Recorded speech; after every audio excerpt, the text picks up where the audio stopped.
Okay, I've set my head to dry, aside to dry, because I want to get ready to paint the braid part. I like it to be completely dry so I get as much paint on there for a nice solid finish. So I thought we'd do the feathers. Okay, I've got my texture material on here. Feathers are wrapped, the nail is inserted, it's all ready to go. They just need to be painted. Now I have some camouflage paint here. This is a dark brown. Can't see the color on here anywhere.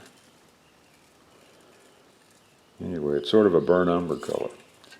So here's what I want to do. I'm going to spray on here, and I'm going to spray just down to about here, real lightly, on each side.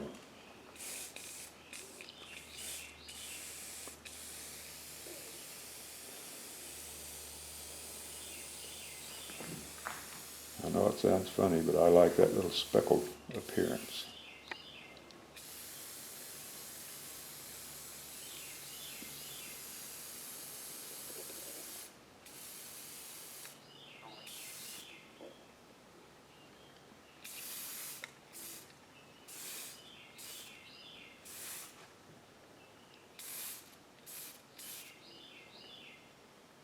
Okay, now I'm going to set that out in the sun to dry. Okay, my feathers are outside in the sun drying. That paint will take a while to dry. What I'm doing now is I've got a color of Moroccan red. I like it because it's a real rich color red. It's not really bright,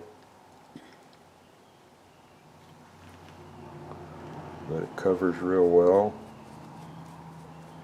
and gives a real good result. Indians like red. And one more thing. When I'm telling you how to do something, remember that's coming from my perspective. Others might have their own. I'm not saying I'm right or something's growling. I'm not saying I'm right, I'm not saying I'm wrong. It's just the way I do it. It works for me. You can try it if you want. If it works for you, great. If you want to do something else, hey, that's your choice. So don't take it to the bank that what I say is in any way the final word on anything.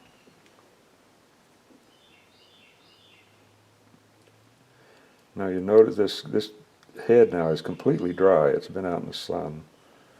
And you notice the colors have really gone lifeless. There's just no, they're flat. Well, once we varnish it, that final varnish will turn everything back to the way it was when the colors will come back like they were wet when we first painted them on there.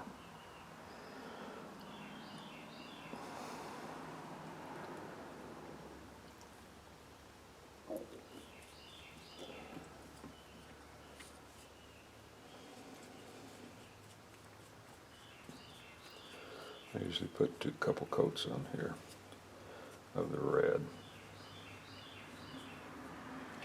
Another thing,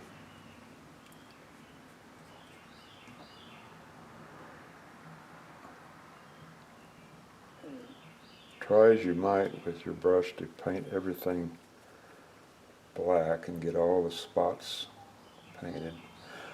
They inevitably going to show up later on. See, there's a bunch down here. You'll see them everywhere. They'll pop up down, especially down in the little seams. You have to wait for your carving to completely dry to find them.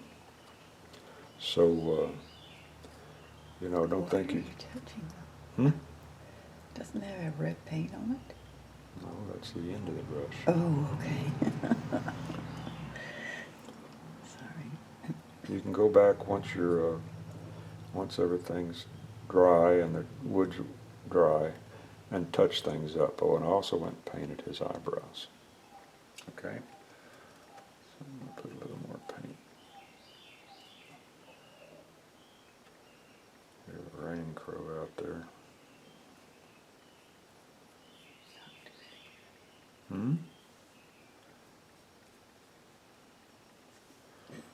They say when the rain crow gives his call, it's going to rain. It's supposed to rain this afternoon, but I don't think it has anything to do with that rain crow. There, he looks pretty good. So we'll set this thing out to dry again, and then go back and get our feathers and see how far we can get along with those. So I'll be back here in a sec. Okay, my feathers are dry, brown's dry, and got this book here, Focus on Feathers.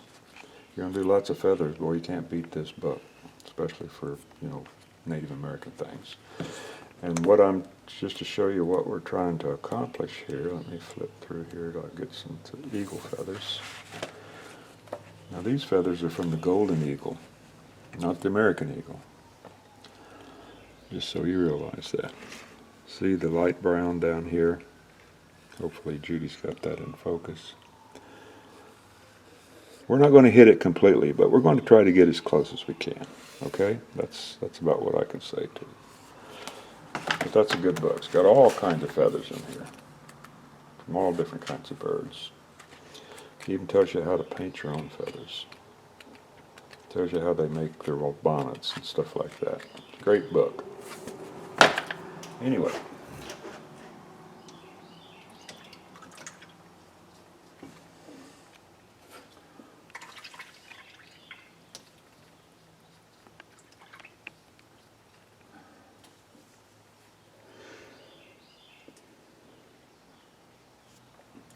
Now I painted with red here, painted that red. I'll sit here all day trying to clean my brush out, and I'll think that's clean and everything, see? See, there's no red coming out here, but then when I lay it down and move it around, look at all that. See, that's up in that ferrule there. And the only way to get rid of that, especially red, because red's a strong color, is to get your soap out and wash it all out of there. See, it's coming out of there now.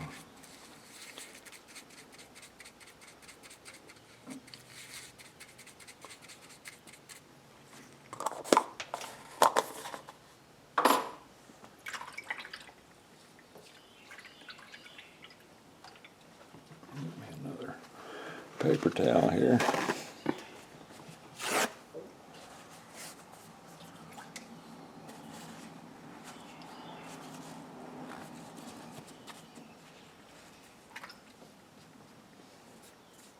There we go, I got most of it out of there. Okay, I still got a lot of black here, not a lot, but I got enough, I think. So what I'm going to do now is do the black part up here, real loosely.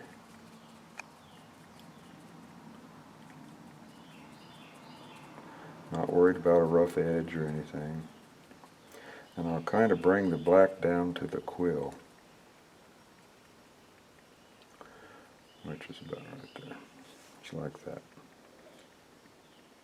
Put some little dots around there.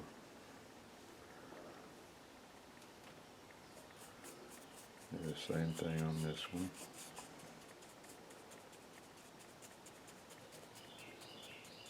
Just kind of shoving my brush forward here.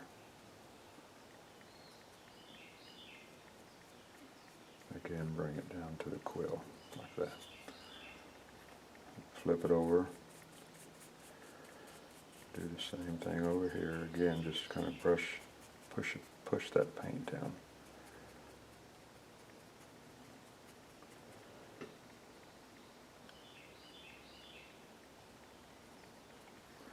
Try to keep where those spots are random. You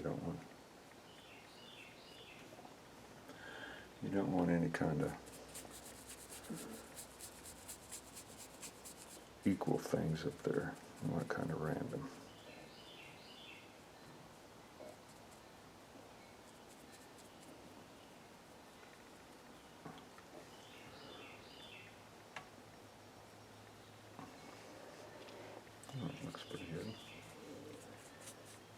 sure you get your edges. Okay.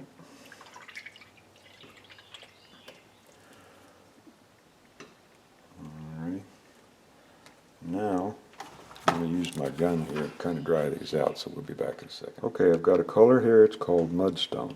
Just sort of a neutral gray. But it's a good color to use. And I use it a lot for a lot of different things. Don't need much of it. And I'm looking for my brush.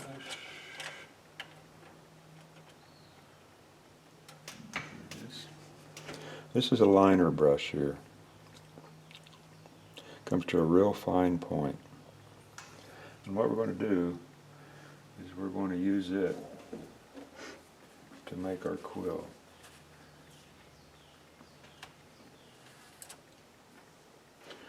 Give me a little paint in there. Some water.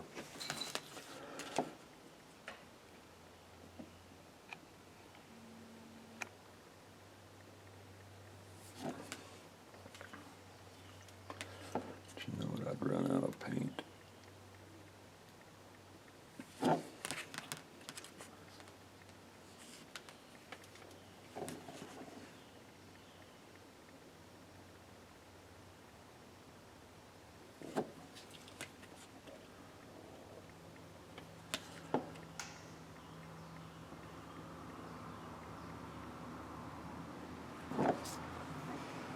Looks pretty good, huh?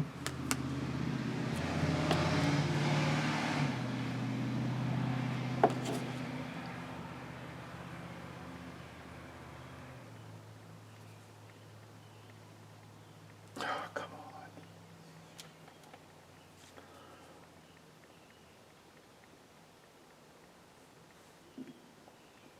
on. Yeah, I didn't want it to do that.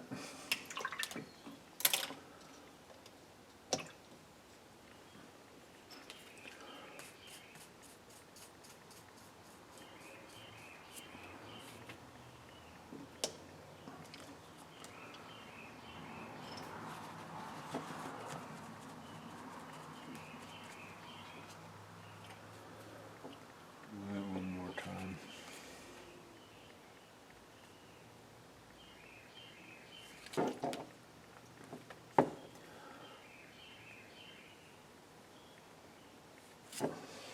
There we go, looks good.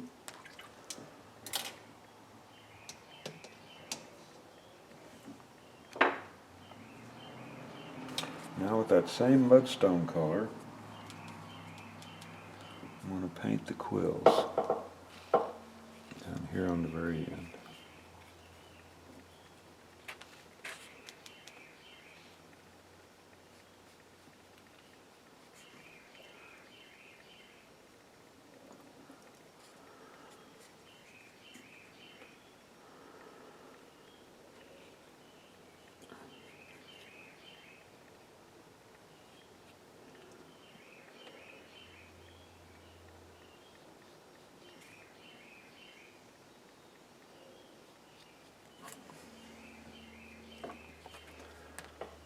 Okay.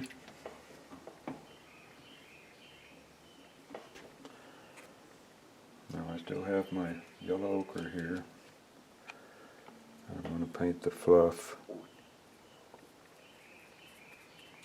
little feathers that they put down at the end of their other fellows.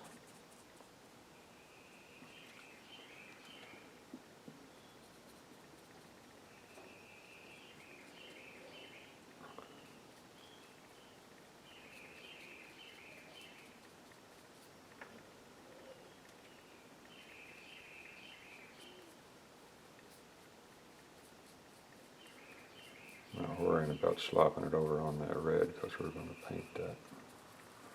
I just want to make sure I get all the little indentations down in there with this yellow ochre.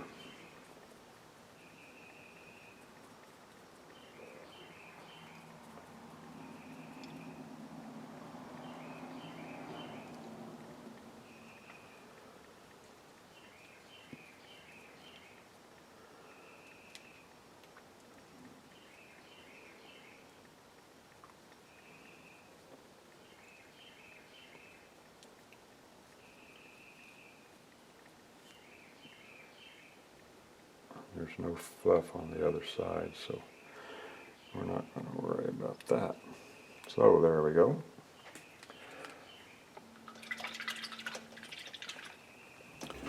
Now I'll come back here as soon as I can dry this here, and we'll do that red, and these feathers will be done. Alrighty, that's dry, so I still have some Moroccan red here.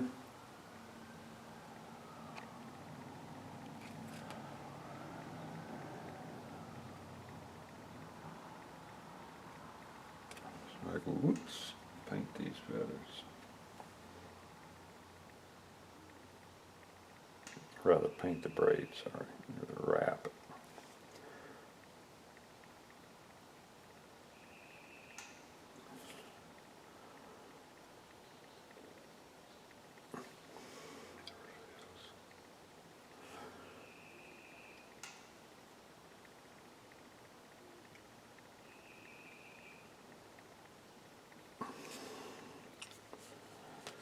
That looks good.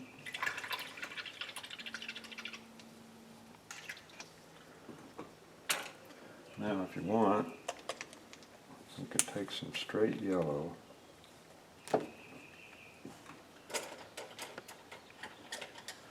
on the dry brush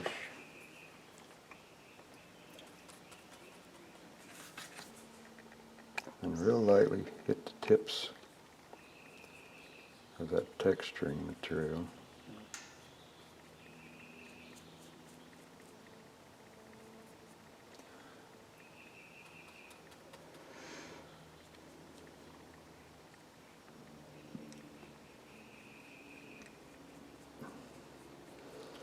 Don't paint when you've got the hiccups. There, that looks good. Okay. Now when we varnish these feathers, that dead color is going to go away.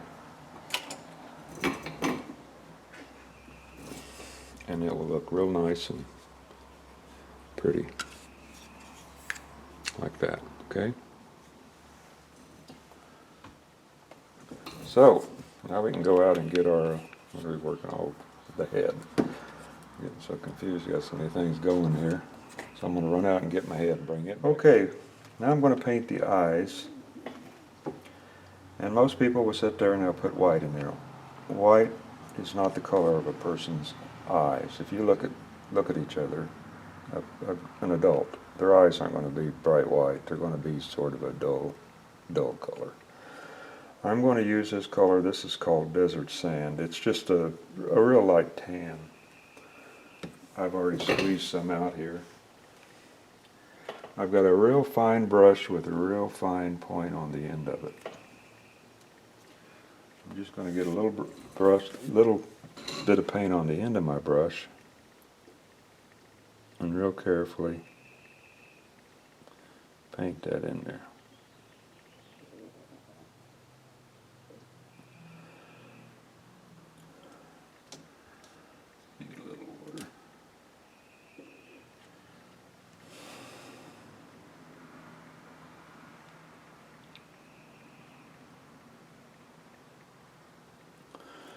Tell you, these cheap dollar store magnifying reading glasses are really handy for something like this.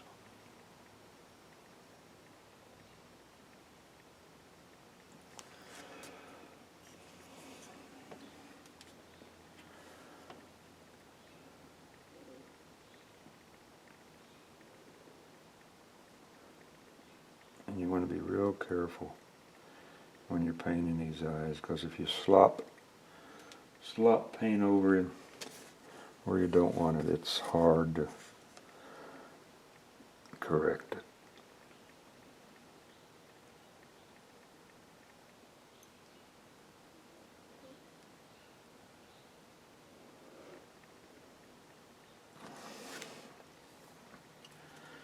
Now that paint, first application, kind of soaked in, so I'm going to go back and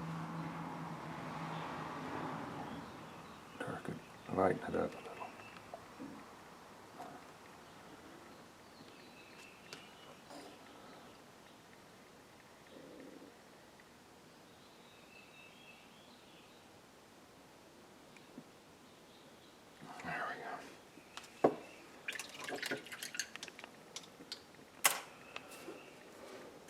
I'm going to take this off.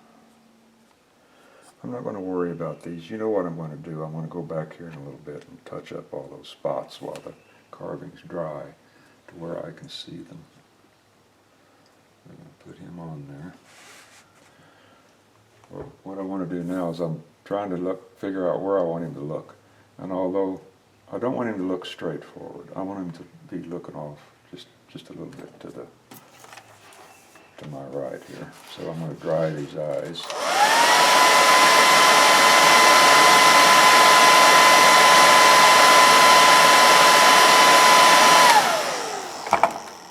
That'll be enough.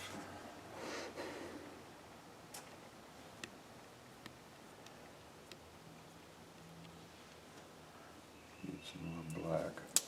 I don't paint blue eyes, I don't paint brown eyes or gray eyes or green eyes. I paint black eyes because at a distance of just a few feet, you can't tell what color a person's eyes are. They're going to be dark. So that's what I'm going to do. Too much. Just a little bit of paint on the tip.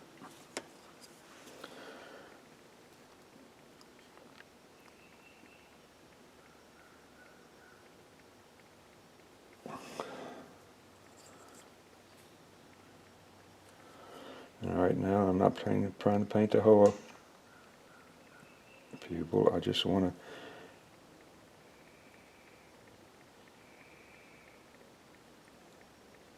to get enough on there that I can see that I've got both eyes aimed in the right direction.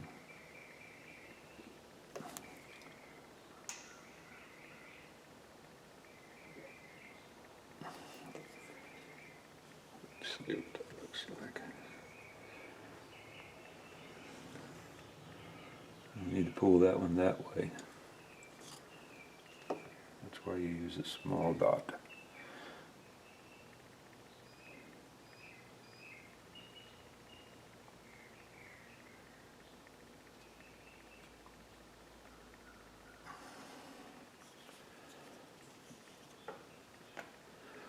There we go. That looks good. Now I can make them just a little larger.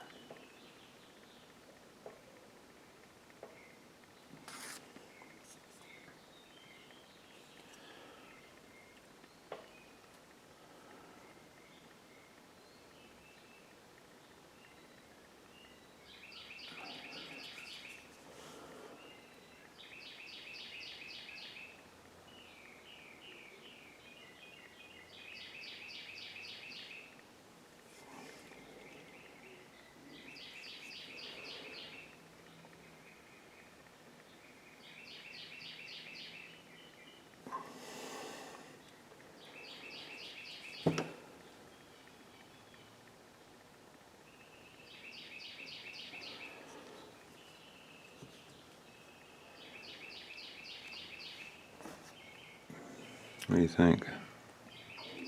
He's just Shakes looking it, off yeah. the other way. I can't see. Hmm? He's not looking directly at me. I think it looks good. All right. The lady likes it, so that's how we're going to leave it. So let's just these feathers in there.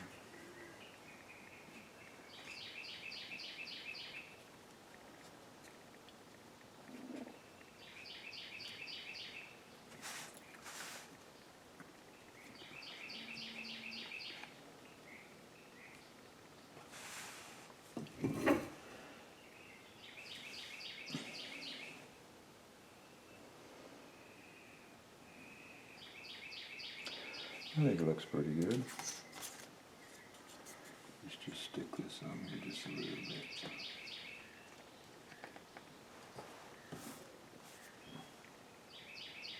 Looks good. So, in the next video, we're going to paint that beaded strip. And then the Indian himself will be finished, and then we'll start working on this shield. So until then, I'll talk to you later.